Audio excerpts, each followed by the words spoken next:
આજરોજ કોટન કનેક્ટના સહયોગથી શિક્ષણ અને સમાજ કલ્યાણ કેન્દ્ર અમરેલી સંસ્થાના ધોકડવા ખાતે ચાલતા બેટર કોટમ ઉત્તમ કપાસ કાર્યક્રમ અંતર્ગત ભાંચા ગામે તેમજ અન્ય 34 ગામોમાં જળ, જમીન, સજીવ સૃષ્ટિ, પર્યાવરણ, સરકારી યોજના જોડાણ વિશે જનજાગૃતિ અભિયાન માસ કેમ્પિંગ ચલાવવામાં આવ્યું હતું, જેમાં સંસ્થાના કાર્યકરો જિગ્નેશભાઈ ગજ્જર, મનાલી પિત્રોડા, ડીસા ધોડિયા, મેહુલ બંબાણિયા તેમજ ING-J27 PU ધોકડવા ટીમના સભ્યો દ્વારા માહિતી આપવામાં આવી હતી, જેમાં ગ્રામ પંચાયત સભ્યો, સરપંચ, પ્રતિનિધિ કાનજીભાઈ સાંખટ અને માહિર કલમ ન્યૂઝના પત્રકાર જહાંગીરભાઈ તેમજ ગ્રામજનો હાજર રહ્યા હતા.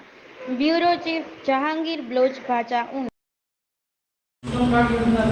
તો આવી બધી યોજનાઓ વિશેની માહિતી પણ બેટર કોટમ પ્રોગ્રામ અંતર્ગત શિક્ષણ અને સમાજ કલ્યાણ કેન્દ્ર અમરેલી દ્વારા અને ધોકડવામાં ચાલતા પ્રોગ્રામ મારફત તમામ ખેડૂતો અને ખેતી સાથે સંકળાયેલા તમામ લોકોને માહિતી આપવાનું કામ કરીએ છીએ. આજનો અમારો કાર્યક્રમ છે માસ અવેરનેસ કેમ્પેન. ખેતી સાથે સંકળાયેલા તમામ લોકોને મોટા સમૂહમાં જાગૃત કરવા અને માહિતી આપવી. તમારા ગામમાં ફિલ્ડ ફેસિલિટેટર તરીકે અહીંયા ગીતાબેન સેવરાઈ આવે છે. તમારે કોઈ પણ આવી માહિતીની જરૂરિયાત હોય તો તમે એને મળીને પણ તમે માહિતી મેળવી શકો.